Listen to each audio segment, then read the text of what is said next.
there, my name is Gwyneth Manzo and I'm a student from PUP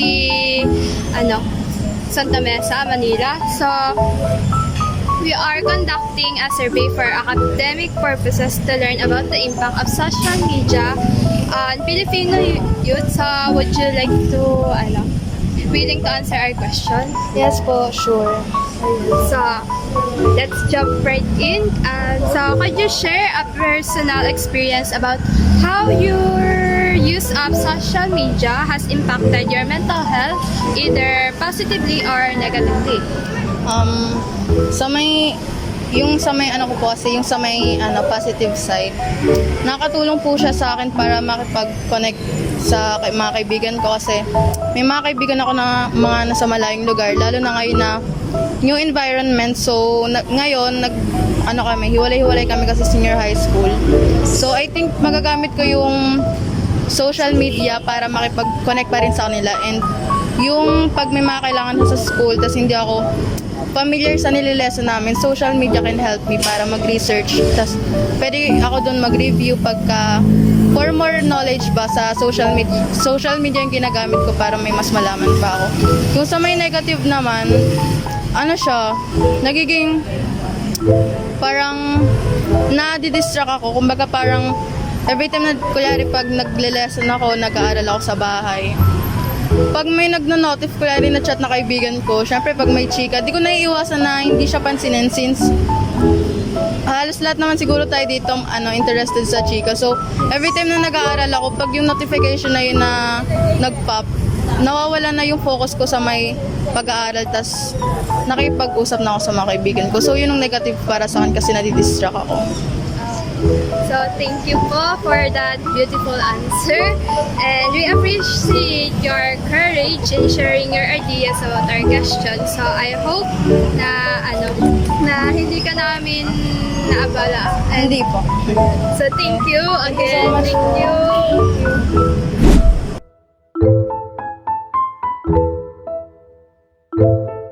Oh, excuse me po. Pwede po ba kayo may interview? Okay. Ay, pwede po dito. Tungkol saan po ba? About po siya sa social media, yung impact po ng social media. Okay. So, may tatanong lang po ako. So, my name is Jezel. I'm from PUP po. And we are conducting a brief survey po for academic research on the impact of social media on Filipino youth. Would you be willing to participate by answering our question po? Natanong ko ng maayos ba? So, here's my question for you po. Thinking about your social media habits, have you noticed any changes in how you feel about yourself or the world around you? Kasi napapansin ko rin yung pagbabago sa sarili ko kasi dahil na rin sa social media habits natin.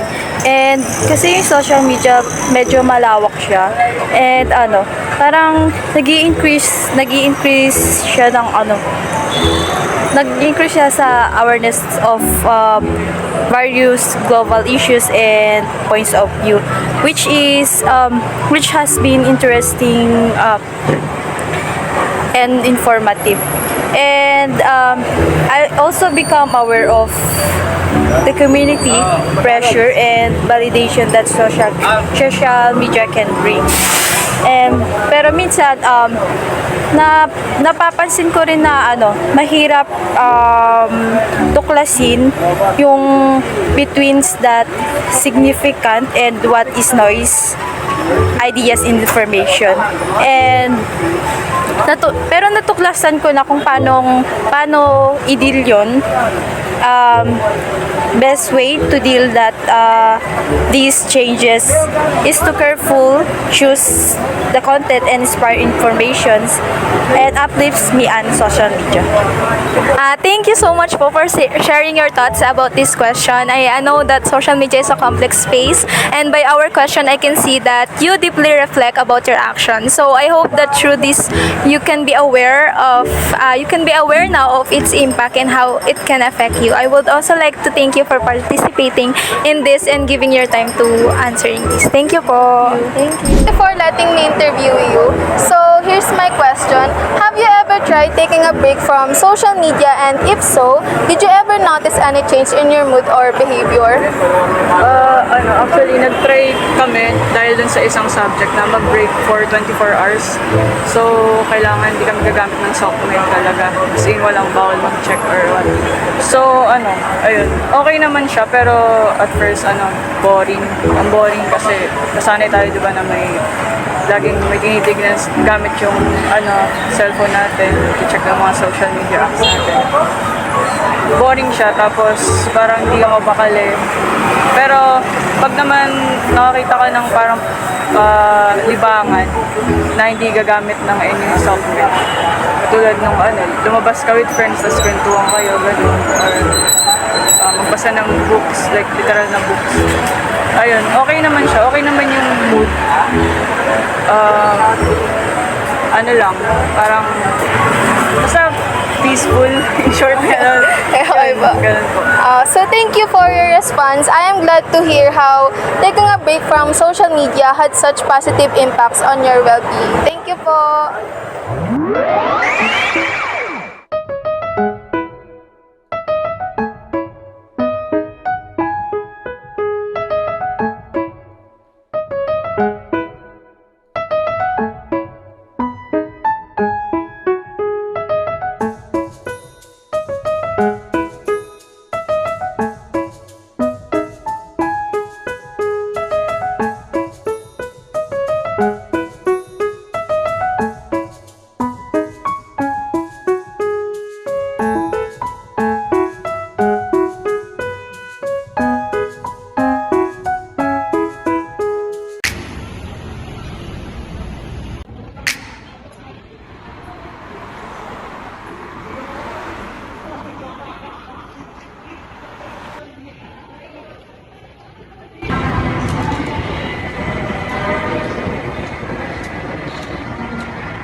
I just feel so inadequate, Whenever I look at my friends' Instagram feeds, it is like they have these perfect lives and I couldn't measure up. I understand. Social media can be a breeding ground for unhealthy comparisons and low self-esteem. Have you noticed this affecting your mental health in other ways? Yes, I've been struggling with anxiety and depression, and it is all tied up to this constant need to keep up with everyone else online. That is quite a common experience, Mara. Social media can create this distorted perception of reality that can be damaging, especially for young people. I just wish I could find a way to use social media in a healthier way, without it controlling my life. That is an excellent goal. We can work on strategies to help you establish better boundaries and find more balance. Your well-being is what is most important here. I'm ready to try anything. I just want to feel better about myself.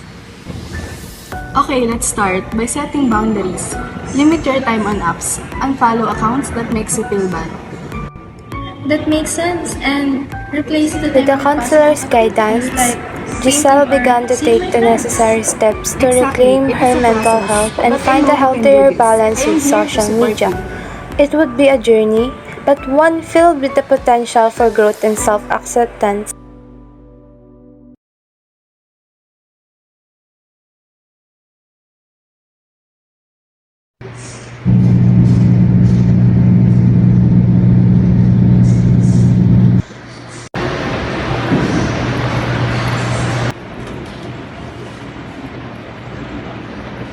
Good afternoon, Miss Acosta. Thank you for inviting me and letting me interview you. It is my pleasure to help people, especially the curious ones. Miss Acosta, the social media has become popular since then, and the new generation has adopted quickly. What can you say about it? I totally agree with what you have said. People nowadays adapt quickly to social media, though it is positive like We can say it improves their skills in technology, and it has become an opportunity for them to have opportunities in learning, though this development also has a negative effect. Okay, but when you says negative effects, what do you mean by that, Miss Acosta? In one setting, primarily people are increasingly using social media for personal interaction, but this can also present a destructive effect. Social media can protect shy individuals that also serve as an avenue for pressure for those who are deeply into it. The pressure to be a part of social media can be overwhelming and hinder personal growth. I totally get that. But may I ask, what is causing parents and younger generation feel under pressure? Let me think of that. Let me use Facebook as an example since it is one of the most popular social media sites nowadays, especially for the youngsters. I agree with Facebook, very popular. But with that, can you give me an example scene, Miss Acosta? For example, when people post travel on Facebook, others may question their own experiences and feelings, leading to a cycle of self-doubt and depression. This can be both positive and destructive as it can motivate individuals to work harder and develop unhealthy lifestyles. Social media has positive and negative effect based on what you said. Am I right, Miss Acosta? Yes, you got it right. Another example is when you use social media for entertainment, which can be positive but also causes screen exposure addiction, which is a psychological phenomenon where people constantly check their phones or laptops for entertainment, even when they are not physically present. This addiction is primarily due to stimulation of the limbic system in the brain, which releases dopamine and a chemical that releases happiness hormones. The sudden surge of happy hormones reinforces the action and makes it more likely to be repeated. This shows that social media can have both positive and negative effects of mental health. So it is important to be aware of the risks and use social media in a responsible way. Thank you so much for being informative and for sharing With the your negative psychologist's effects help, and positive the effects of interviewer social began to media. understand the positive Thank you and as well negative for giving effects me the of social opportunity to media. explain it to you.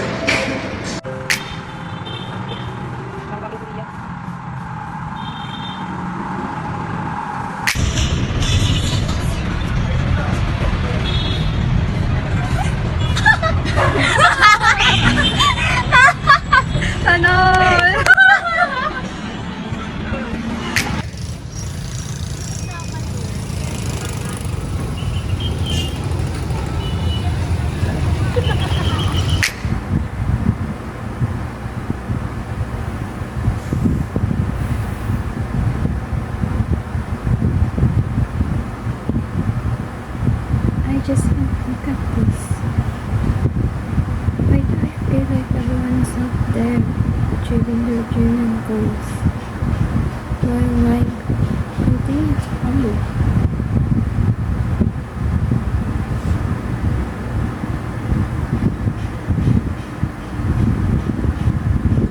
Why does everyone seem to be living such perfect lives?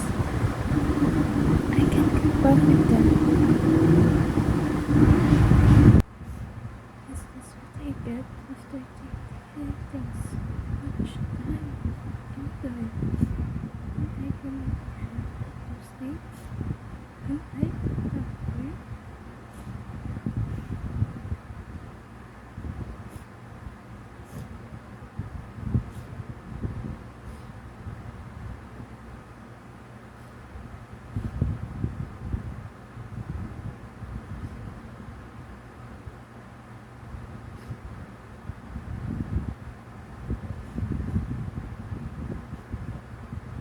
The young person is uncertain before the finger comes down to press the power button of the phone.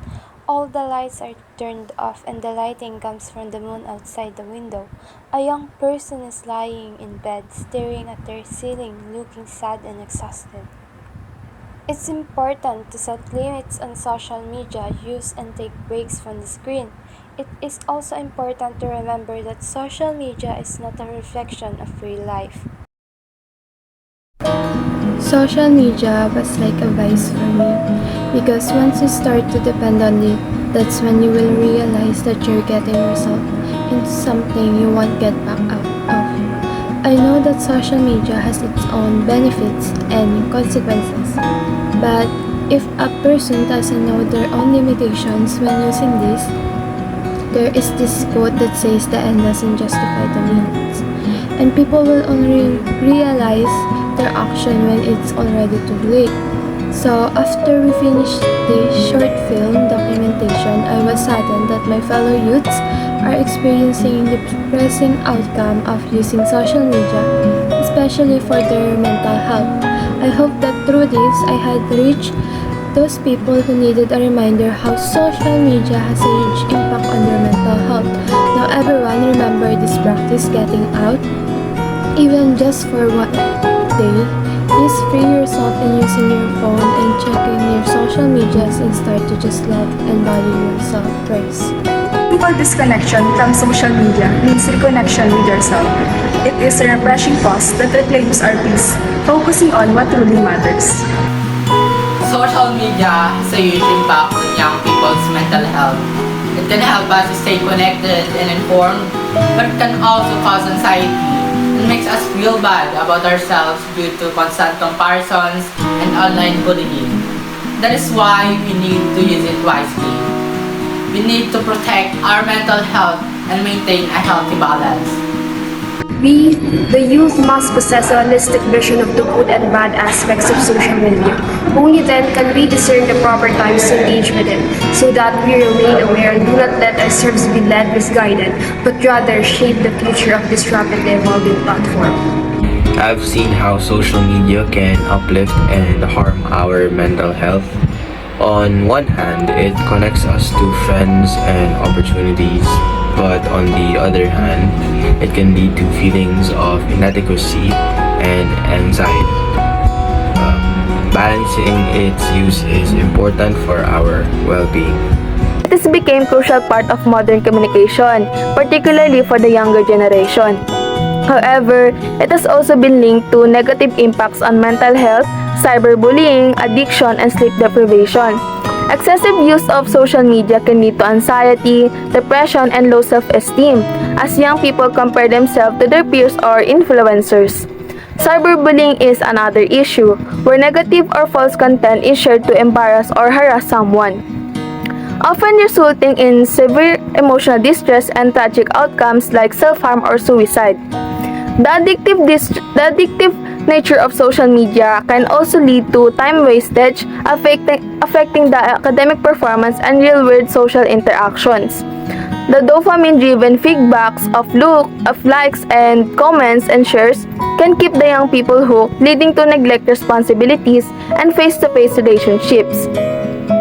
Sleep deprivation is another consequences, as many young people stay up late scrolling through feeds, resulting in insufficient sleep, which can affect cognitive function, mood, and overall health.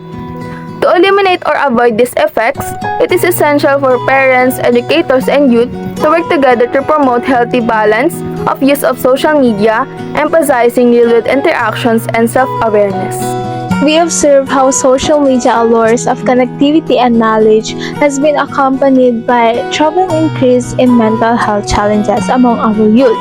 The pressure to curate perfect online personas, the fear of missing out, and the exposure to idealized lifestyle have all taken a toll, leading to concerning trends in anxiety, depression, and low self-esteem. Yet, I remain hopeful that by fostering digital literacy, encouraging open dialogues, and promoting healthy tech habits, we can empower young Filipinos to navigate this evolving landscape in a way that nurtures rather than harms their mental well-being.